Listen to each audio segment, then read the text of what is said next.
So we recently did a podcast, well, in the last few months, saying I believe Dave Kingman belongs in the Hall of Fame. There was no argument, although people did argue with me, but the numbers are there. Now, this guy deserves to be in the Hall of Fame. He came within a couple of hundred hits of getting 3,000, almost won two different World Series in two different decades with teams south of the border and north of the border. Basically, a hero throughout the Pennsylvania region and across Canada because of his tenure with the Expos and the Blue Jays. And I consider him a big part of the modern era of the black baseball player, just as important as Reggie Jackson, Dave Winfield, Clemente, all the great African American players and Caribbean American or Caribbean or Latino players. It's got to be the great Al Oliver. Now, Albert Oliver Jr., who recently turned 77, is a native of Portsmouth, Ohio. He played in MLB as an outfielder first baseman from 68 through 85, most notably as a member of the Pirates teams that won five National League East Division crowns in 6 years. Between 70 and 75, and he won the World Series with the Pirates, who won in 7 games against the Orioles in 71. A seven-time All-Star. Oliver was a 1982 National League batting champion, RBI title holder as a member of the Montreal Expos, of course, played in the All-Star game at his hometown Olympic Stadium. He was also a three-time Silver Slugger Award winner. After taking the field for the Pirates, he also suited up with the Rangers, the Giants, the Phillies, the Dodgers, and of course the Blue Jays over the course of his 18-year MLB career. Now, Scoop batted and threw left-handed. Now, when he attended Portsmouth High School in Portsmouth, Ohio, he was teammates with future Major Leaguer Larry Heisel. Oliver was a star basketball player and earned a scholarship to play college basketball for Kent State, the Golden Flashes men's basketball squad. However, before beginning college in 64, he attended a tryout camp for the Phillies and one for the Pirates in Salem, Virginia.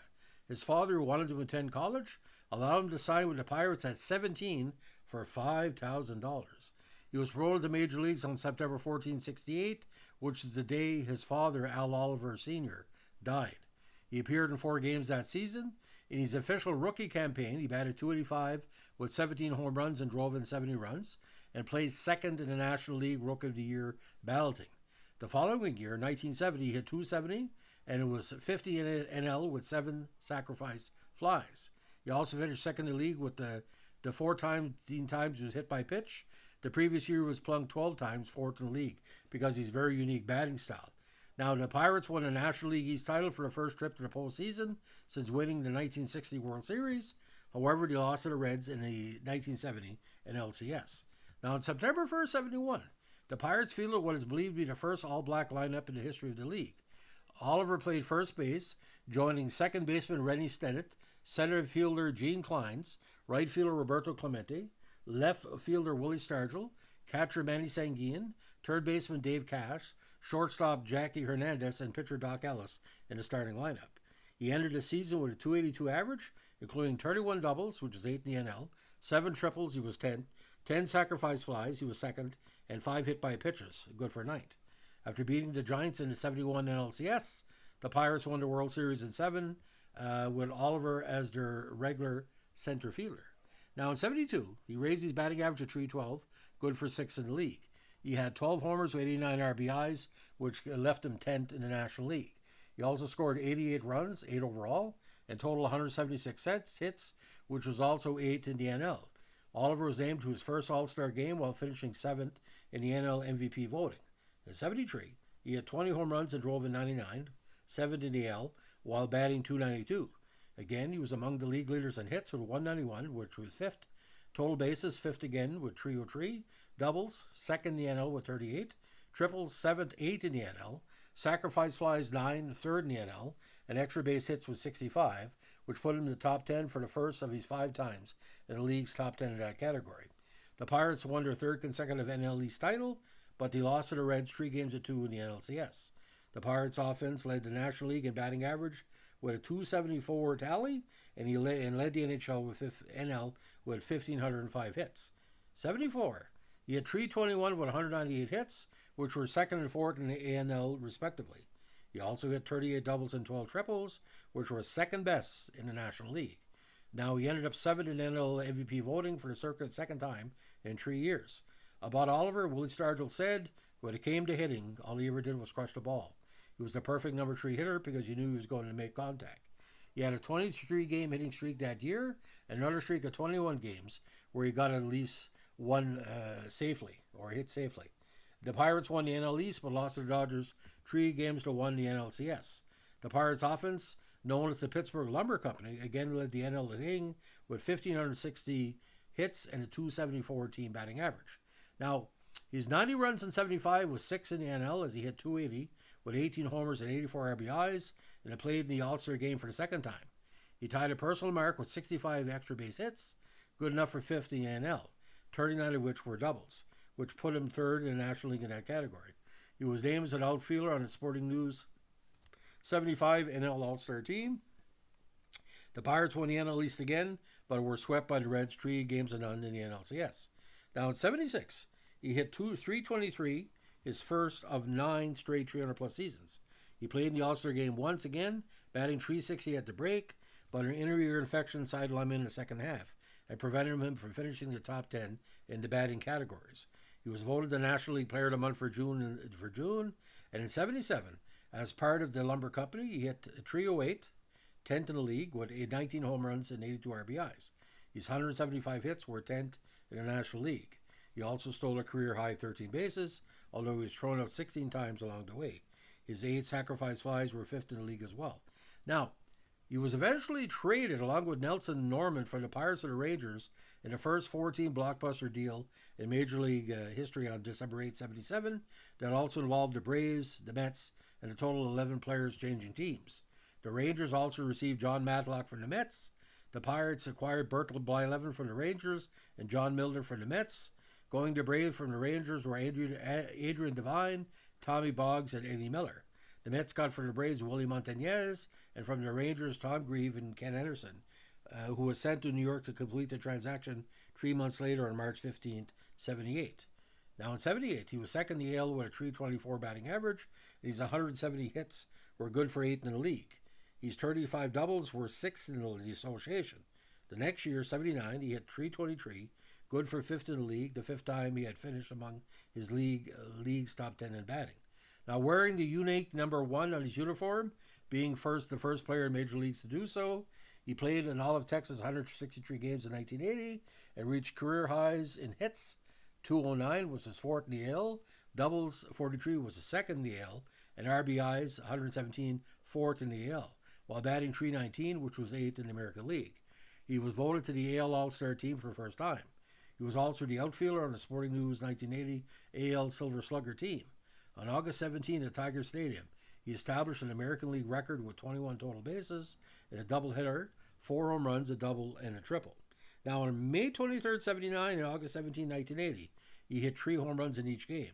The first against the Twins in a 7-2 victory, and a year later against the Tigers in the second game of a doubleheader in a 12-6 triumph.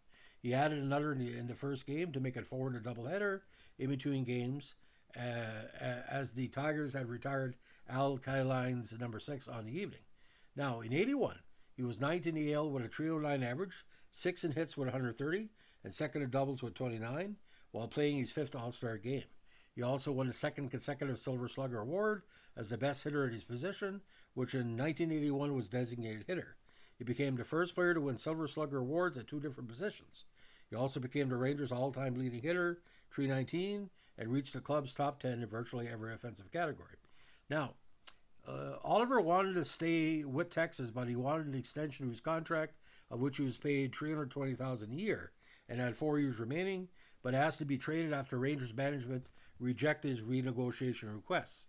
He was eventually set to be dealt to the Yankees for Oscar Gamble, Bob Watson, and Mike Morgan prior to the 82 season. Gamble, whose contract had a list of 8 players to which he could be traded, which does not include the Rangers, squashed the deal. Oliver was then sent to the Expos for Larry Parrish and up-and-coming prospect Dave Hostetler on May 31st, 82. Instead, he became the Expos' starting first baseman. Now, 82 with the Expos, Oliver had a career-high .331 batting average to win the National League batting crown. He led the NL in hits with 204, doubles 43, extra bases 67, and total bases 317, and tied with Dale Murphy for the RBI lead with 109. His 43 doubles tied his 1980 career high, and his 67 extra base hits was also a career high, as well as his 22 home runs, breaking his 73 personal bests. In addition to playing his sixth All-Star game at home, he was third in NL MVP voting and won his third consecutive Silver Slugger award, this time as a first baseman. He was also the first baseman on the Sporting News NL All-Star team, and he was voted the Expos Player of the Year at the end of the season. Unfortunately, with Oliver in the lineup, the momentum of the 79, 80, and 81 season didn't carry over, and he didn't make the playoffs. Now, 83, he led the NL in doubles with 38, and was fourth in the NL with hits with 184. He hit 300 once again and topped the 2,500 career hit level, August 10th, 83 off Mets pitcher Carlos Diaz. Oliver was selected for his 7th All-Star game, starting at first base in the 83 Classic. Now, at this point, we're thinking he's going to hit these 3,000 hits pretty soon. But this is what happened. 84 and 85 was a debacle. Now, on February 27, he was unloaded to the Giants for Fred Breening and Max Venable. The Giants later sent Andy McGafkin to the Expos to complete the deal. Later that same year, on August 20, 84, he was again traded, this time with Rennie Martin to the Phillies for Kelly Downs and George Riley. Now, in the 85 offseason, he was traded by the Phillies to the Dodgers for Pat Zachary. Then on July 9, 85, he was traded by the Dodgers to the Blue Jays for Len Matuzak. With the Blue Jays, Oliver delivered 2 game-winning hits in his first 4 games of the 85 ALCS against Kansas City. However, the Royals rallied to win the last 3 games. In the 7th deciding game, in one of the most controversial moments in Blue Jay history, the lefty Oliver started as a DH against right-hander Brett Sagerhagen, but he was eventually taken out of the game. When Saberhagen departed after 3 scoreless innings in favor of lefty Charlie Leibrandt, it gave the Royals the platoon advantage. Right-handing batter Cliff Johnson pitch hit for Oliver and struck out, ending a Blue Jays rally. Oliver was caught by TV cameras angrily scowling in the dugout, knowing his night and as turned out the season and career were over. Oliver batted .375 for the series. He was one of the few players who ever played for both Canadian teams, again, the Blue Jays and the Expos. Now, you can see the video of Game 7. I watched this game live at JR's restaurant in Woodstock, New Brunswick, and the look on Oliver's face, this guy is a money player, and to put Cliff Johnson in to hit for him. No disrespect to Cliff Johnson, but Al Oliver was a fucking demon when it came to money play. Just unbelievable. And he never had any luck in the playoffs until 1989, and he got burned out by Oakland. Now, Oliver claims since then that he was forced to retire due to what was called collusion, where the owners and managers of teams in Major League Baseball were designed to cut back veteran players from getting high-level contracts. The courts eventually ruled that there was collusion among baseball owners in the mid-'80s, which included Oliver and 9 others, when a judge ruled that he was entitled, get this, to $680,031.05 in 95. Now, several players, including Tiger and Dodger great Kirk Gibson, were allowed to file for free agency a second time because of the court order based on the collusion finding. Oliver himself believes that he could have played 4 or 5 more years. Andre Dawson said, "Al is a lifetime 300 hitter after 18 seasons. I feel he's deserving induction to Baseball Hall of Fame. There's no question in my mind that he had not been forced out of the game by collusion. Had he been given an all-out honest attempt to achieve 3,000 hits, he would have done it. He was pushed out of the game when he was still a 300 hitter. I feel he deserved a place in baseball today in the Hall of Fame." So 2,368 games, 9,049 official at-bats, nearly 1,200 runs scored, 2,743 hits, 529 doubles, 77 triples, 219 home runs, 84 stolen bases, 1,326 RBIs with only 756 strikeouts. OPS combined, obviously, 395, career 303. He batted over 311 times. His 2,743 career hits rank him top 60 on all-time lists. He also ranks among the all-time top 50 in games played, total bases, RBIs, and extra base hits. He was among the league's top 10 in doubles 9 times and among the league's top 10 in hits 9 times, as well, and finished in the top 10 in batting average 9 times. 5 times he was among the league's top 10 in total bases, and 4 times he was in the top 10 in RBIs. Because of these feats, his name has been mentioned more than once as a possible veteran inductee into the Baseball Hall of Fame. Now, he has a unique distinction. He hit the last home run at Ford Field. His shot came off Milt Pappas in the sixth of the last game played at the stadium, the second game of a doubleheader on June 28 against the Cubs. He also drove in the first run ever scored at Three Rivers. His first inning double off Gary Nolan drove in Richie Hebner in that stadium's inaugural game, July 16, 1970. However, the Reds defeated the Pirates 3-2 to spoil the glory. Now, his son Aaron Oliver played football for Texas A&M that won the 98 the Big 12 Conference Championship. Aaron, a 4-year letterman, a 3-year starter, caught the first touchdown pass in Big 12 history. Now, on April 22nd, 2013, the Portsmouth City Council unanimously passed a resolution recognizing and appointing Al Oliver as Mr. Ambassador for the city of Portsmouth in recognition of his various efforts on behalf of the community in southern Ohio. Now, Oliver is portrayed on one of the flood wall murals in Portsmouth, Ohio, honoring local Major League Baseball players, scouts, and umpires. Now, in September 2014, Oliver released his second book titled Life is a Hit, Don't Strike Out, that chronicles his life and career. It's quite an interesting read because it's a no holds barred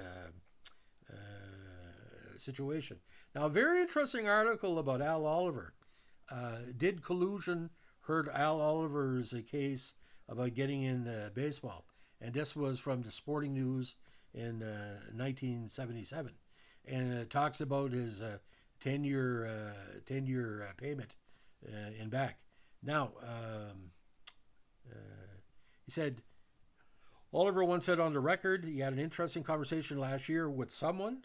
This was talking 2017. It's not a question of I belong. It's who was keeping me out. So we really don't know is that, but there's many people that are not in there, like Dick Allen, was kept out for a while. Benny Minosa, Jim Cott, Alan Trammell, Terman Munson, Dale Murphy. It's the idea about Al Oliver. He should be the Canadian Baseball Hall of Fame as well, because it was a kind of a way of the last great non-Larry Walker, Vladimir Guerrero era of the Expos, and he was part of that. Now, he was also National League Player of the Month in June 76 and June 82. These hottest months were in June once the nice weather came in. So just a basic recap, so we don't leave anything out. Again, Pirates 68 to 77, Rangers 78 to 81, Expos 82 to 83, the Giants, the Phillies in 84, and the Dodgers and Blue Jays in 85. 7-time All-Star, 72, 75, 76, and 80, 83 inclusive. World Series champion 71, 3-time Silver Slugger Award in 2 leagues, 80, 82, National League batting champion 82, and NL RBI leader in 82 as well. So again, not begging the people out there, but if you are a big fan of Al Oliver, if he's not going to be in the Baseball Hall of Fame, why do you even have a Baseball Hall of Fame? Again, he was a killer at the plate pretty much from the early 1970s to the early 1980s. 12, 13 years, one of the most dangerous number 3 hitters of all time. Imagine if you batted cleanup. A cleanup you would have had like Joe Carter numbers. So I think if I had a vote, I voted him in twice. Not only because of what he did as a player, but how he changed the game. Because you can't teach talent. He had talent to burn. And I saw him destroy the Expos, and I saw him win a game for the Expos. But it's funny with the 82 team, it just wasn't their number, because Atlanta won the division that year, and that was a weird mix with the Cardinals as well. So it's bad timing. One year it was the Pirates, one year it was the Phillies, another year was the Dodgers, another year was the Cardinals. So it was a rough go for the Expos in that really hard NL East. So ladies and gentlemen, if you like what we're doing here with our vintage American League or National League podcast, let us know when to like, comment, subscribe, or share. And as we like to say in the North Shore of New Brunswick, the old Restigouche Intermediate Baseball League, keep on swinging for the fences. Have a good one. Bye.